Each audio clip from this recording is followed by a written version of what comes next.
হে hello বন্ধুরা, আমি Sutapa from foodie guys and welcome back to my channel Puri part 3।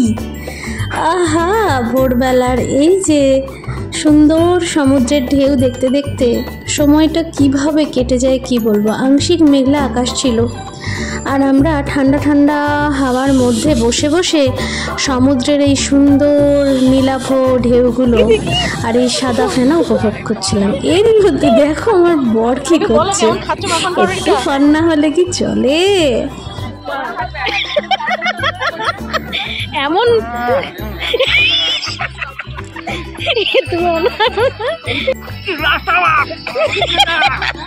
তো আমরা সবাই চললাম গুপ্ত বৃন্দাবনের পথে। পুরীতে এসে গুপ্ত বৃন্দাবন দেখবো না, এটা তো হয়ই না। তো যাচ্ছি, চলো দেখা যাক কি দেখি, তোমাদেরও দেখাবো। অপূর্ব ছিল এই গুপ্ত বৃন্দাবন। এখানে আমরা অনেক সুন্দর সুন্দর মুহূর্তের সাক্ষী হয়েছিলাম। চারিদিকে ঘন সবুজ, তার মধ্যে অপূর্ব অপূর্ব মানে ঠাকুরের সব মূর্তি তৈরি করা। কি বলবো বন্ধুরা, ছবি তুলে জাস্ট শেষ করা যায় না। এই যে গুবলু সোনা কি সুন্দর, খুব ভালো জানো তো। একটা দারুণ টাচ ছিল জায়গাটাতে, একটা খুব গুড ভাইব ছিল যেটা অনুভব করা যাচ্ছিল। সুন্দর ছিল জায়গাটা, একটু বেশি টাইম লাগে কিন্তু ঘুরে দেখতে পুরোটা। উপভোগ করো তোমরা, আমি কিন্তু ভীষণ উপভোগ করেছি। স্বর্গদ্বার থেকে মানে তোমরা যদি অটো ভাড়া করো তো ওরা কিন্তু তোমাদের বলবে যে 3টে স্পট দেখিয়ে দেবো, মোহনা আরও 2-3টে মন্দির। হ্যাঁ, তার মধ্যেই থাকবে তোমার হচ্ছে গুপ্ত বৃন্দাবন। তো তোমরা একটু দরদাম করে নেবে। আমরা যেমন বলেছিলাম, আর আমাদের কিছু দরকার নেই, আমরা শুধু গুপ্ত বৃন্দাবনটাই দেখব, বাকি তো আমাদের সব দেখা ছিল। তো ওনারা 200 টাকা, মানে কোনো টাইম বেঁধে দেননি, 200 টাকায় কিন্তু আমাদের আপ ডাউন করিয়েছিলেন, ঠিক আছে। আর আমরা গুপ্ত বৃন্দাবন দেখেও এসেছিলাম মাত্র 200 টাকায়। একটু দরদাম আর কি করে নিতে হয়, ঠিক আছে। গুপ্ত বৃন্দাবনের ভিতরে একটি রাধা মাধবের সুন্দর মন্দিরও ছিল।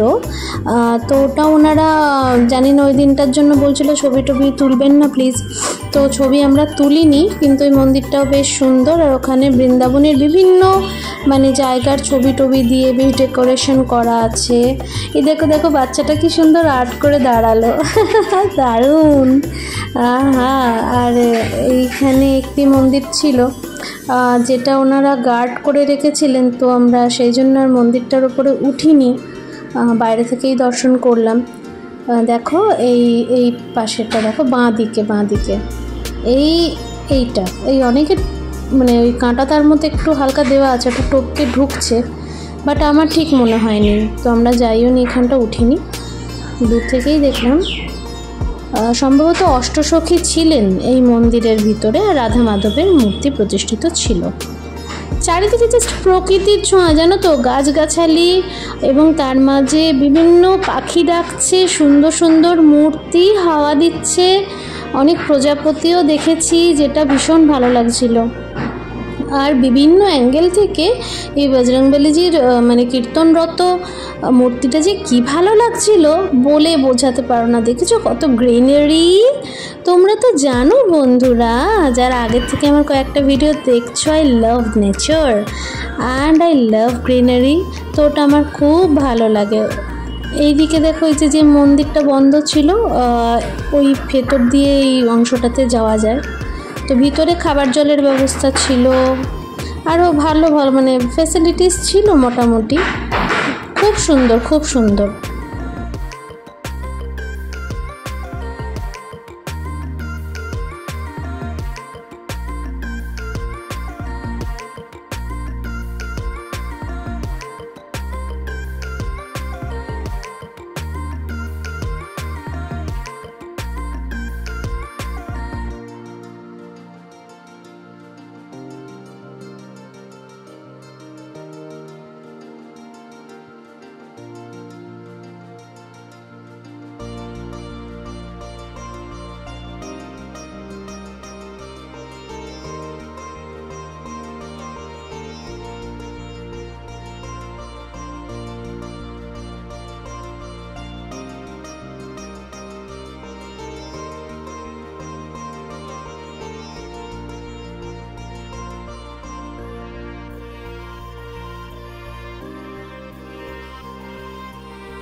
দেখো বন্ধুরা, গাছের গুড়িতে কেমন রাধে নাম লেখা, খুব সুন্দর লাগছে তাই না?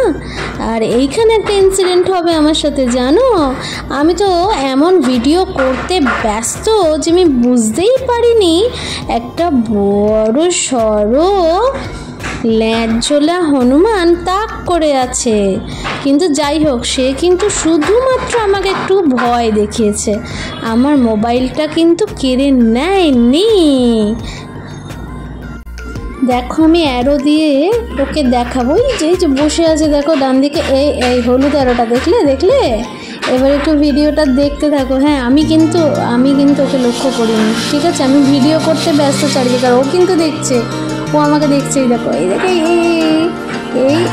এই ওপরে দিলাম দেখার জন্য, আর ওই সিনটা কেটে দিয়েছে। আর এই মূর্তিটা দেখেছো কত সুন্দর। তো গুপ্ত বৃন্দাবন দেখা শেষে বেরিয়ে পড়লাম অনেকটা, এসে গাড়ি রাস্তা ধরে, তারপর তো মেরিন ড্রাইভ দিয়ে হাঁটা, দেন আবার সমুদ্রে স্নান, সব মিলিয়ে জমজমাটি। দুপুরে আমরা চিকেন থালি খেয়েছিলাম, জাস্ট নর্মাল, আমাদের 280 টাকা পড়েছিল চিকেন থালির সঙ্গে ওই যা ছিল, একটা তরকারি, ডাল, আলু ভাজা, অমুক তমুক এসেই। আর দেখলেই তো গণেশ ঠাকুরের আর্ট। এই আইসক্রিমটা কিন্তু জাস্ট ফাটাফাটি ছিল, ঠিক আছে? এমনিতে দাম হচ্ছে 35 টাকা করে আমুল কোম্পানির, কিন্তু কাকা মানে যার থেকে আমরা নিয়েছিলাম ওনারা 40 টাকা করে নিচ্ছিল। স্বাভাবিকভাবে 10 টাকা 5 টাকা কিন্তু দাম বেশি ছিল। আমাদের একেবারে হোটেলের সামনেই ছিল এই আইসক্রিম স্টলটা, সো আমরা এখান থেকেই নিতাম। অন্নপূর্ণা হোটেল বা আরএল হোটেলের জাস্ট অপোজিটেই এই কাকা কিন্তু আজকে প্রায় 20 বছর ধরে আইসক্রিম নিয়ে বসছেন। তো রাতের ডিনারে আমরা খেয়েছিলাম কাশ্মীরি পোলাও উইথ চিকেন আর হাতে গড়া রুটি উইথ চিকেন। দেখতেই পাচ্ছ ভালোই খেয়েছিলাম। চলো বন্ধুরা, আজকে এইটুকুই, দেখা হচ্ছে আবার পুরী পার্ট 4 এর ভিডিওতে। টিল দেন, জয় জগন্নাথ।